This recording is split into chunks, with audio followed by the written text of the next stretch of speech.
माजी मुख्यमंत्री उद्धव ठाकरेंची आज नाशिकमधल्या मालेगावमध्ये आज सभा होती आणि या सभेच्या आधी ठाकरे गटाला मोठा धक्का बसलाय। आताची सगळ्यात मोठी बातमी, नाशिकमधील उद्धव ठाकरे गटाचे काही पदाधिकारी हे शिवसेनेमध्ये प्रवेश करणार आहेत। तर उद्धव ठाकरेंची आज मालेगावात सभा होती आणि त्यासाठी शिवसेना उद्धव बाळासाहेब ठाकरे गटाचे काही नेते हे आधीपासूनच मालेगावात तळ ठोकून बसलेले आहेत।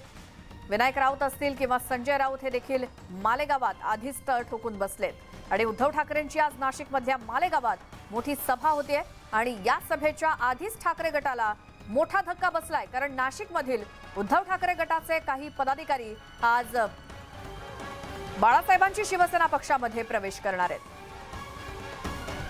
आमचे प्रतिनिधी लक्ष्मण घाटोळ आपल्या सोबत आहेत। लक्ष्मण, उद्धव ठाकरे गटाचे नेते आधीच मालेगावात तळ ठोकून आहेत आणि अशा परिस्थितीमध्ये काही कार्यकर्ते किंवा नेते हे बाळासाहेबांची शिवसेना पक्षात प्रवेश करतायत, कोण आहेत ते? नाशिकच्या मालेगावमध्ये खरं तर आज उद्धव ठाकरे यांची जाहीर सभा होणार आहे आणि या सभेच्या सर्व नियोजनासाठी संजय राऊत गेल्या 3 दिवसांपासून नाशिकच्या मालेगावमध्ये तळ ठोकून आहे आणि या सगळ्या पार्श्वभूमीवर आता शिंदे गट देखील सक्रिय झालेला आहे। अजय बोरस्ते यांच्या नेतृत्वाखाली शिवसेनेच्या एका माजी स्वीकृत नगरसेविकेसह महिला आघाडीच्या पदाधिकारी जे आहेत त्या मोठ्या संख्येनं आज शिंदे गटामध्ये अर्थात बाळासाहेबांच्या शिवसेनेमध्ये प्रवेश करत आहे आणि हा सगळ्यात मोठा धक्का आहे ठाकरे गटासाठी, ज्यामध्ये श्यामला दीक्षित या स्वीकृत नगरसेविका राहिलेल्या आहे। त्याचबरोबर जिल्हा प्रमुख देखील आहे महिला आघाडीच्या, शोभा मगर या देखील जिल्हा प्रमुख राहिलेल्या आहे महिला आघाडीच्या, शोभा गटकळ आहे, मंगला भास्कर आहे, ज्योती देवरे आहे, त्याचबरोबर माजी नगरसेवक उत्तम दोंदे आहे, शशिकांत कोटुळे आहे आणि प्रभाकर पाळजे आहे। हे सगळे माजी नगरसेवक, माजी जिल्हा प्रमुख, माजी महिला आघाडीच्या जिल्हा प्रमुख अशा सगळ्या पदाधिकाऱ्यांचा आज मुख्यमंत्र्यांच्या उपस्थितीमध्ये प्रवेश होतोय। एकीकडे मालेगावमध्ये उद्धव ठाकरेंची सभा होतीये, शक्ती प्रदर्शन जोरदार उद्धव ठाकरे आणि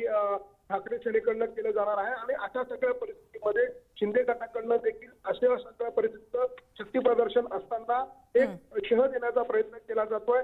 काटशहाचं राजकारण महाराष्ट्रामध्ये पाहायला मिळते आणि त्याचाच हा एक भाग आपण जर म्हटलं तर वावगं ठरणार नाही, कारण उद्धव ठाकरेंची सभा होतीये।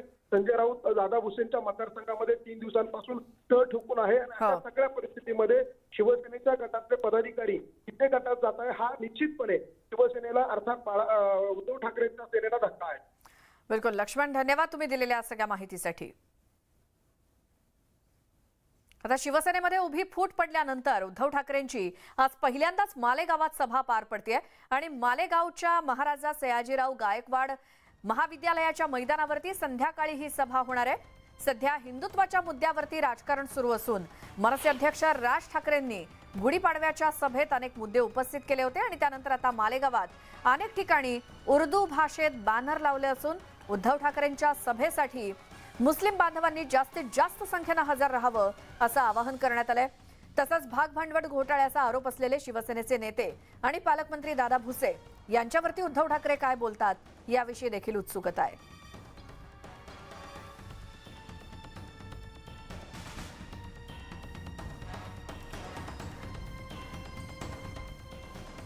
आणि आता पुढची बातमी आहे ती म्हणजे 2009 मध्ये जर मला परळी मतदारसंघातून निवडणूक लढवू दिली असती तर मी परळीचा बारामती आणि इस्लामपूर पेक्षा सुद्धा चांगला विकास केला असता असं धनंजय मुंडे म्हणालेत। मात्र गेल्या 10 वर्षात दुसरं कोणी मंत्री झालं की या भागाचा विकास का केला नाही असा सवाल करत माजी मंत्री धनंजय मुंडेंनी भाजपच्या नेत्या पंकजा मुंडेंना टोला लगावलाय। परळीतल्या धर्मापूर येथे जलजीवन मिशनच्या उद्घाटन प्रसंगी ते बोलत होते।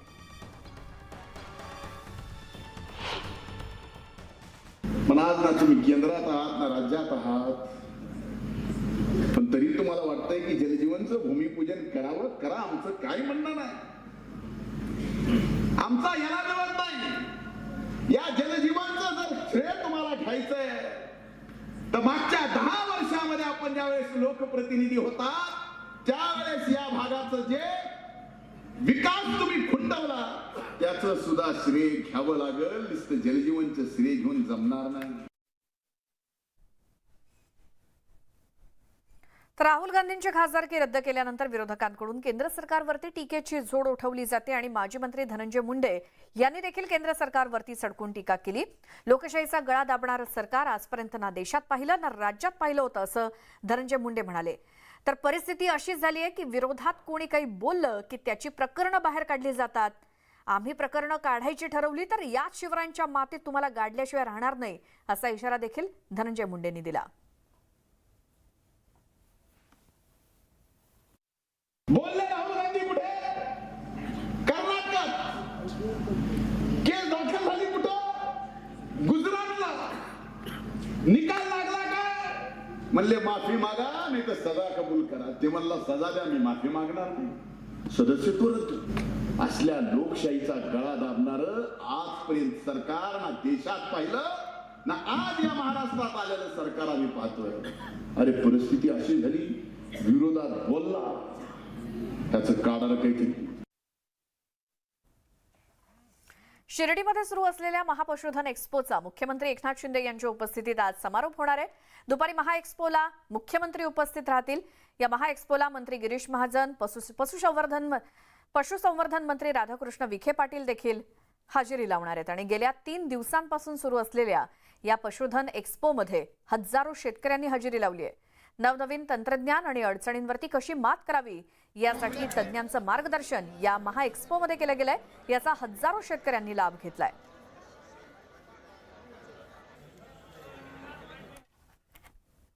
तेलंगणाचे मुख्यमंत्री चंद्रशेखर राव यांची नांदेड जिल्ह्यातल्या लोहा तालुक्यामध्ये जाहीर सभा आज होणार आहे. राव यांचा 1.5 महिन्यातला हा दुसरा नांदेड दौरा आहे.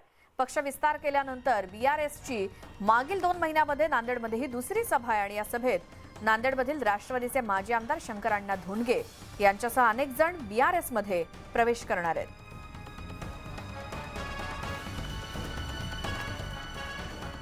राज्यात एकीकडे पावसानं शेतकऱ्यांचं कंबरडं मोडलंय आणि दुसरीकडे शहादातील शेतकऱ्यांनी पिकवलेल्या केळीला यंदा मोठ्या प्रमाणात विदेशी बाजारपेठ मिळतेय.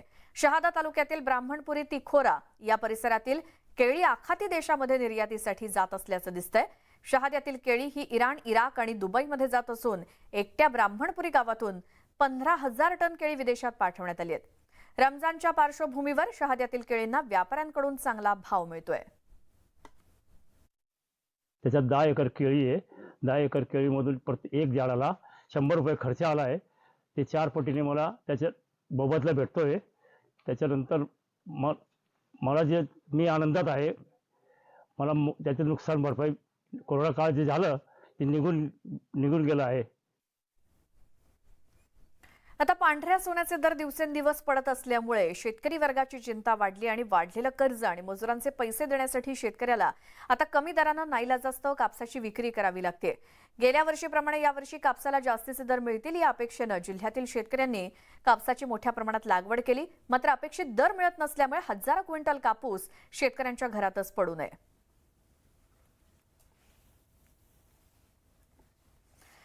वाशीच्या एपीएमसी बाजारात जानेवारी-फेब्रुवारीपासून नवीन लसणाची आवक व्हायला सुरुवात झाली आहे. बाजारामध्ये आता पूर्णपणे नवीन लसूण दाखल झाल्यामुळे लसणाचे दर सुद्धा उतरलेत.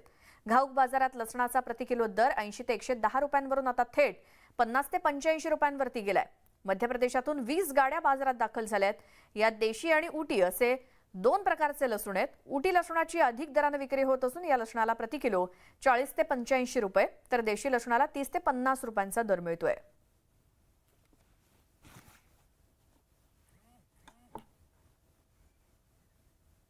धुळ्यातील अवकाळी पाऊस आणि गारपिटीचा फटका हा भाजीपाला पिकाला बसला आणि अवकाळी पावसामुळे भाजीपाला पिकांचं नुकसान झाल्यानं बाजारात भाजीपाल्याची आवक कमी झाली असून दरात सुद्धा वाढ झाली आहे. बाजारामध्ये सध्या टोमॅटो, लिंब, गवार, वाल, दोडक्याची आवक घटली आहे. तर भेंडी, वाटाणे, टोमॅटो, वांगी, कोथिंबीर, कोबी यांच्या भावामध्ये वाढ झाली आहे. एकंदरीत धुळे शहरामध्ये 15 दिवसांपूर्वी स्वस्त मिळणारा भाजीपाला आता दुप्पट दराने विकला जातोय. त्यामुळे सर्वसामान्यांना त्याचा फटका बसतोय.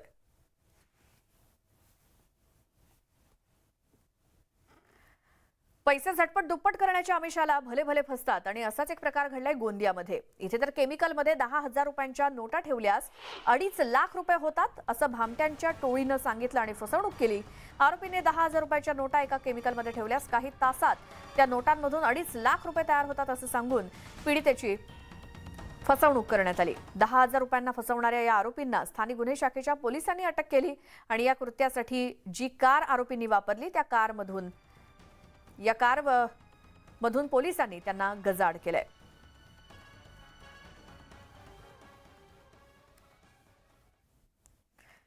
आता अकोला शहराचं मूर्तिजापूर असेल किंवा बोरगाव, खांबोरा, उन्नई बंधाऱ्यावरील 64 खेडी गावांची तहान भागवणाऱ्या महान धरणामध्ये सद्यस्थितीमध्ये 40.80% जलसाठा उपलब्ध आहे. रबी हंगाम संपुष्टात आल्यानं सिंचन व्हॉल्वमधून होणारा पाणी पुरवठा 31 मार्चपासून बंद होणार आहे आणि नदीपात्रात पाणी सोडणं बंद झाल्यानंतर 64 खेडी आणि गावांच्या पिण्याच्या पाण्याच्या मागणीनुसार महान धरणातून सिंचन व्हॉल्वमधून पुन्हा पाणी नदीपात्रामध्ये सोडलं जाईल.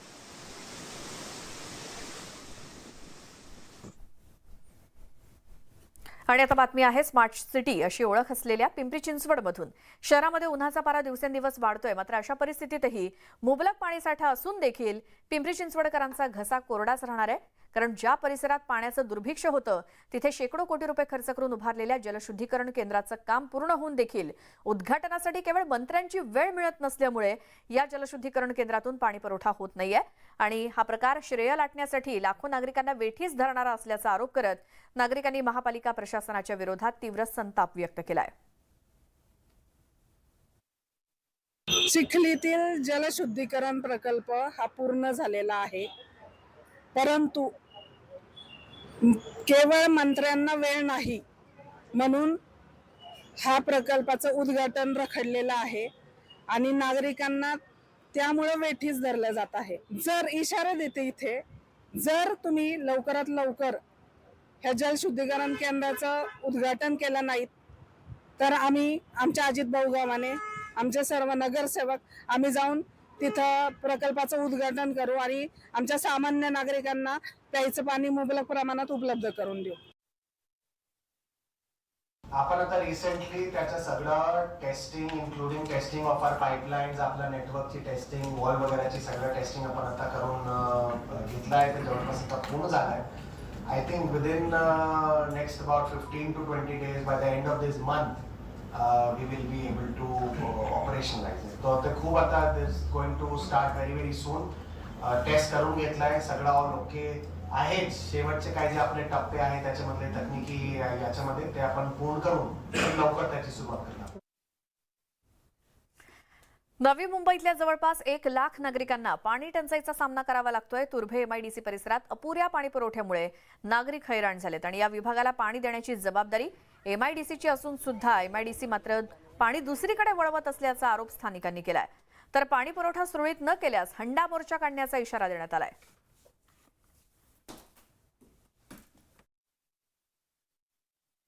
एमआयडीसी कडून हे पाणी पुरवठा होतं, परंतु गेल्या अनेक वर्षापासून आम्ही एमआयडीसी आणि महापालिकेला वेळोवेळी पत्रव्यवहार केलेला आहे.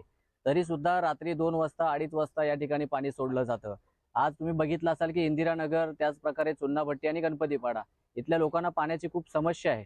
वेळोवेळी महापालिकेला एमआयडीसीला सांगितलं तरी एमआयडीसी महापालिकेकडे हात करते आणि महापालिका एमआयडीसी कडे करते. म्हणजे एकमेकावरती बोर्ड दाखवण्याचं काम यांनी फक्त केलेलं आहे. पानी का हमको बहुत प्रॉब्लम है. रात को 2 बजे तक रुकना पड़ता, छोटा छोटा बच्चे लोग लेके, तो भी पानी हमको सही से नहीं मिल पाता है. टैंकर बुलाते उसका भी पानी नहीं पुरता है. दुनिया का झगड़ा होता है, घर पे पानी यूज बहुत होता है. हम लोग कपड़ा धोने के लिए बहुत दूर जाते हैं, इधर उधर से लेके आते पानी पीने के लिए. पाण्याचं अडचण आहे. 1.5 वर्ष झालं पाणीच येत नाही आम्हाला.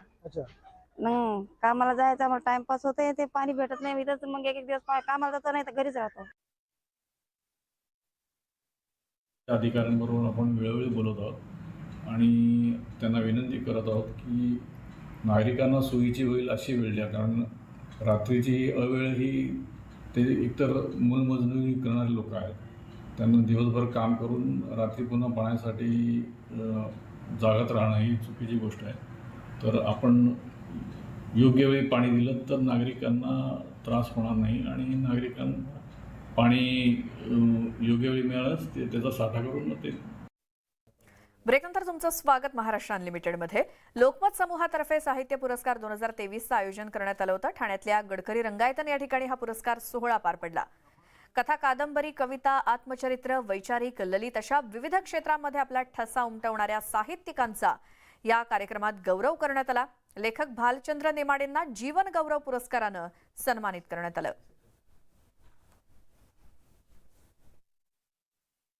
ही फार चांगली परंपरा आहे आणि ती आता लोकमतने वाढवावी. कारण साहित्य हे काही एका साहित्यिक मंडळांचं किंवा साहित्य परिषदांचं काम नाही, हे सगळ्यांचंच आहे आपलं. आणि लोकमत सारख्यांनी जर त्याच्यात पुढाकार घेतला तर ही चांगली परंपरा होईल. त्यामुळे मला फार आनंद वाटला की एवढं सगळं ते करतात. इतक्या दुरून दुरून लोक सगळे निवडणं पाहणं, त्यांचं पाहणं म्हणजे मोठीच खूप शक्ती लागते ना. ते करतात ते मला फार आवडलं ते.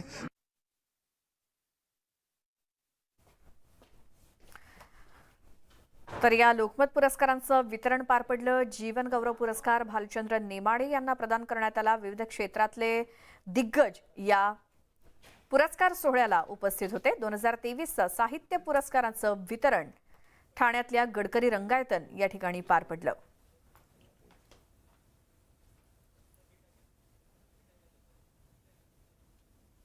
मला नांगरे पाटील सर तुम्हाला विचारायचं आहे की आत्तापर्यंतच्या पोलिसी खात्यामधल्या अनुभवावरून एखादी क्राईम बेस्ड कादंबरी लिहिण्याचा मानस आहे का?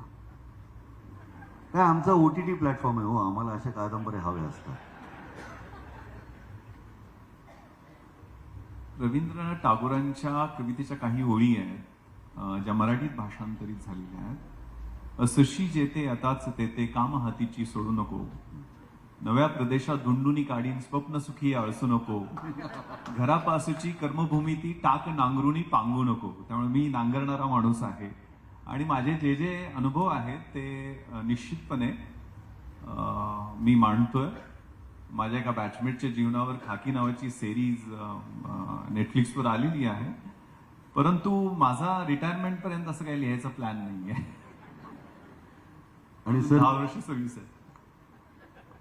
तर आम्ही थांबू, पण तुमच्याकडनं एखादी छान क्राईम बेस्ड कादंबरी मिळाली तर आम्हाला खरंच निश्चितच आवडेल. विश्वास पाटील सर, तुम्हाला विचारायचं की नवीन काही वेगळे विषय डोक्यात घोळतायत का? काही हाताळायची तयारी सुरू झाली आहे का? मला परवा 2 महिन्यापूर्वी बनारस विद्यापीठात कादंबरी या विषयावर बोलत होतो. त्यावेळेला मला एका वाचकाने तिथलं विचारलं की झाडाझडतीच्या पलीकडे जाणारं तुमच्या हातून कधी लिहून होणार? पण मला वाटतंय काहीतरी होईल असं. 1-2 वर्षामध्ये सामाजिक अंगाने जाणारं, गोरगरिबांच्या लेकींच्या अश्रूच्या वाटेनं जाणारं काहीतरी वेगळं लिहून होईल.